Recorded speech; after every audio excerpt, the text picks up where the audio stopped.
pequeño y por allá se escuchaba el saludo de la emisora, se escuchaba usted. Por allá Gloria a Dios. lo distinguen a usted al menos por voz. Y esta mañana vamos a tener un mensaje propio para la época y me basé para este mensaje en un titular de un periódico local. Y el mensaje esta mañana es: no se aceptan imitaciones, solo original. Voy a leer la palabra de Dios en el libro del Éxodo capítulo 30, que dice así en el nombre del Señor. Tomarás especias finas, de mirra excelente 500 ciclos, y de canela aromática la mitad, esto es 250, de cálamo aromático 250, de casia 500, según el ciclo del santuario, y de aceite de olivas un hin, y harás de ello el aceite de la santa unción superior ungüento, según el arte del perfumador. Será aceite de la unción santa. Cualquiera que compusiere ungüento semejante, y el que pusiere de él sobre es extraño, será cortado de entre su pueblo. Dice más adelante: dijo además Jehová a Moisés: toma especias aromáticas, estacte y uña aromática, y gálbano aromático, e incienso puro, de todo igual peso, y harás de ello el incienso, un perfume según el arte del perfumador, bien mezclado, puro y santo, y molerás parte de él en polvo fino, y lo pondrás delante del testimonio del tabernáculo de reunión, donde yo me mostraré a ti, y os será cosa santísima. Y termina el texto diciendo: cualquiera que hiciere otro como este para olerlo, será cortado de entre su pueblo. Acá el Señor le estaba dando unas instrucciones claras a Moisés de qué cosas quería él que le ofreciera, pero también le da la instrucción de cómo debían de prepararse. Una de las cosas que me llama la atención cuando el Señor llama a Moisés para que construya el arca, le dice: harás el arca conforme a la medida y al modelo que te fue mostrado. Me llama la atención porque el Señor le da las medidas exactas y le muestra cómo era que Él quería que lo hiciera.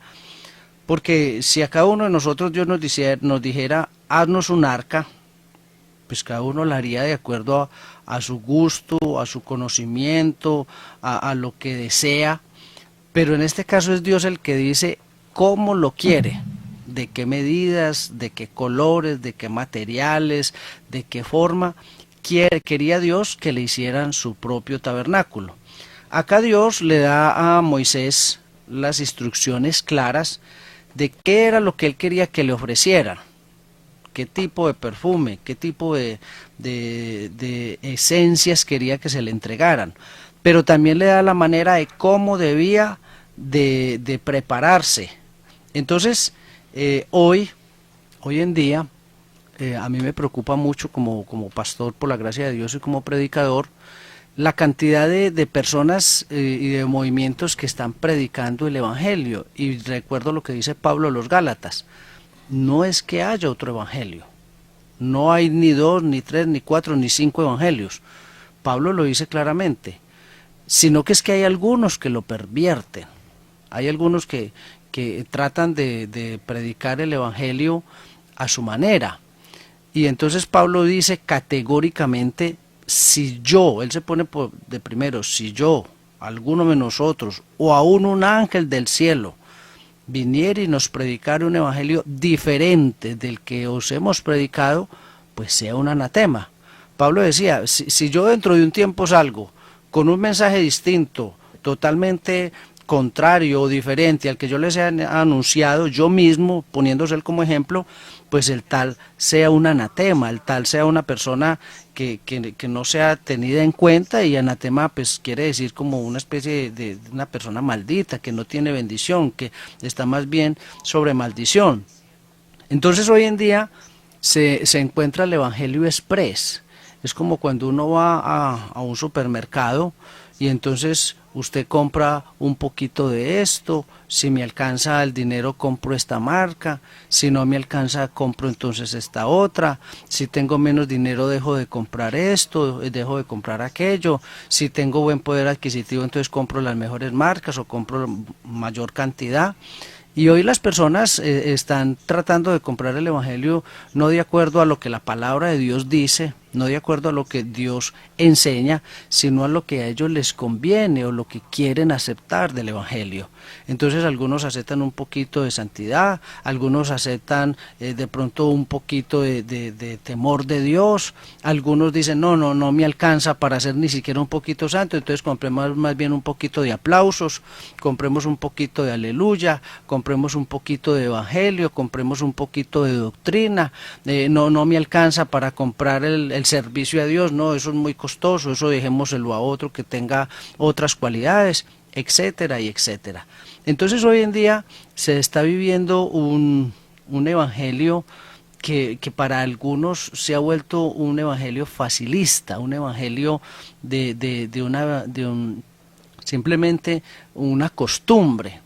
Pero vamos a ver, con la ayuda de Dios, que el enemigo ha ido tratando de infiltrarse o de engañarnos en las congregaciones, y hay personas que se cumple lo que dice Juan en el libro del Apocalipsis, tienen nombre de que viven, pero están muertos. O sea, todo el mundo cree que es cristiano, él es cristiano para el de la tienda, es cristiano para el del trabajo, es cristiano para el hermano, es cristiano hasta para el pastor, es cristiano para todo el mundo, menos para Dios. Entonces, a mí eso me preocupa y yo estaba orando y pensando y Dios me mostraba y me decía, bueno, hoy que vas para el programa, enseña esto, habla de esto. Estamos viviendo tiempos de proliferación de falsedad o imitación. Aquí en Antioquia tenemos un término, no sé si en otras partes se utiliza, aquí se utiliza mucho, eso es chiviao, eso es pirata, eso no es original.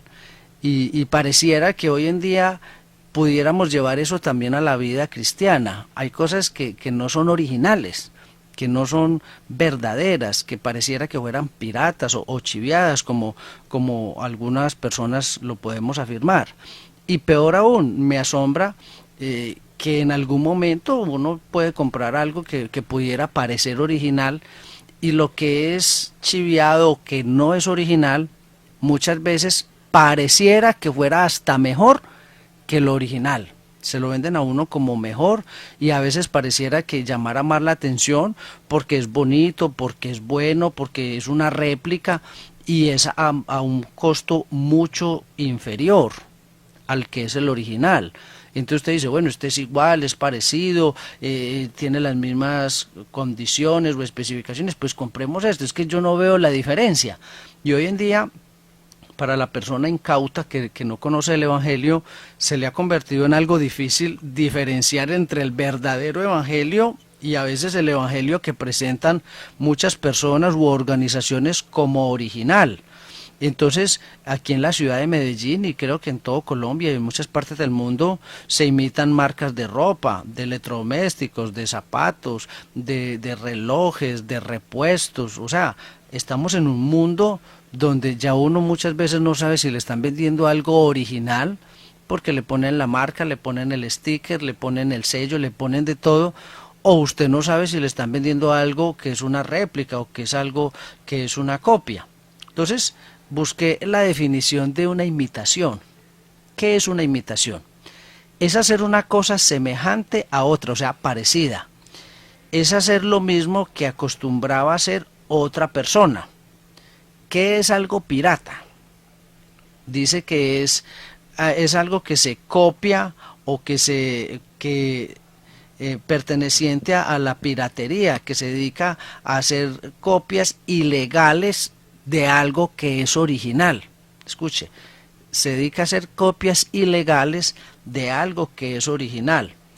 Y original quiere decir que, lo busqué en un diccionario, dícese de la obra científica, artística, literaria o de cualquier otro género producida directamente por su autor, sin ser copia, imitación o traducción de otra.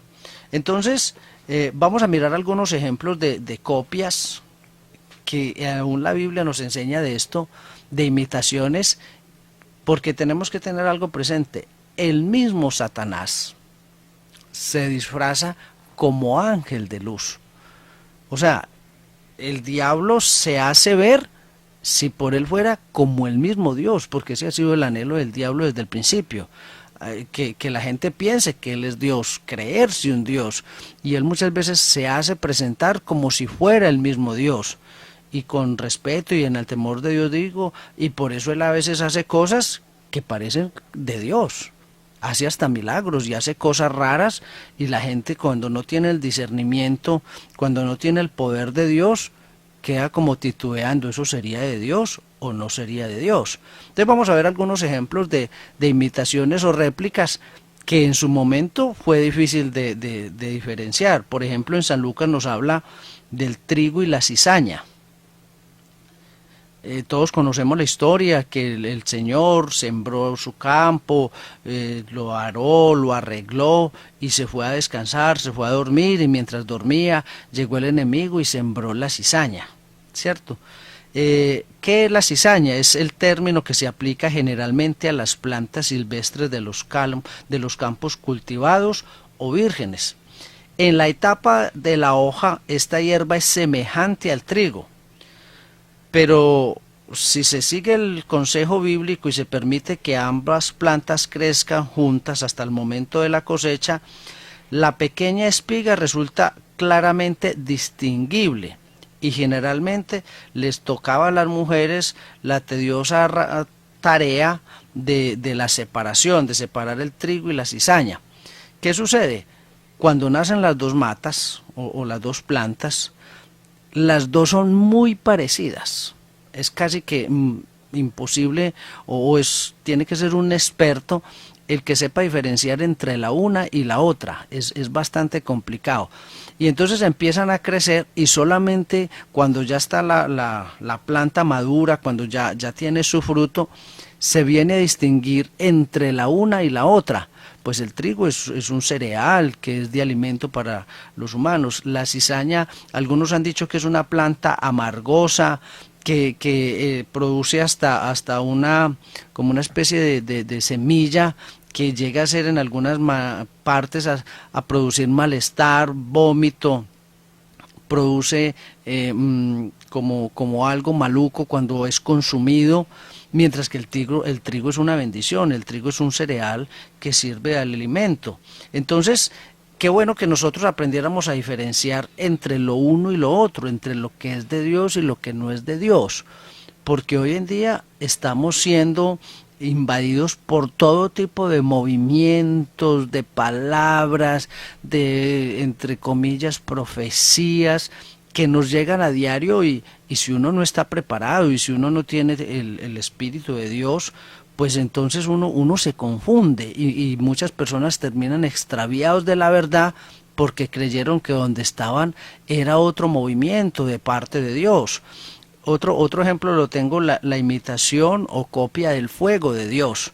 En el libro de Reyes tenemos la historia de Elías y los profetas de Baal, todos la conocemos. Elías, en una encrucijada grande, llama a los profetas de Baal y al pueblo y les dice: ¿hasta cuándo vosotros claudicaréis en medio de dos pensamientos? Si Jehová es Dios, seguirle, y si Baal es Dios, pues entonces síganlo a él. Y dice la palabra que el pueblo no respondió palabra. ¿Sabe por qué no respondieron? Porque no sabían. Los dos, ellos creían que Baal era Dios, creían que Jehová era Dios, supuestamente los dos hacían milagros, supuestamente los dos respondían, y el pueblo no sabía qué responder, no sabía a cuál de los dos acertar. Entonces Elías, un hombre guiado por Dios, dice: bueno, vamos a hacer una cosa, el Dios que responda con fuego, ese es el Dios verdadero. Y todo el pueblo dijo: amén, así sea.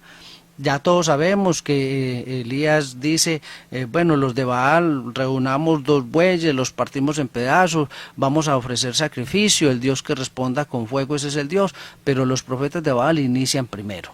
Los profetas de Baal inician, hacen su sacrificio y empiezan a clamar desde la mañana hasta el mediodía, tenían de plazo. Dice la Biblia que ellos empezaron a gritar, a clamar, a ver si su Dios les respondía, si descendía fuego del cielo, y Elías, en un tono un tanto burlesco, asumo yo, él les decía: no clamen más fuerte, griten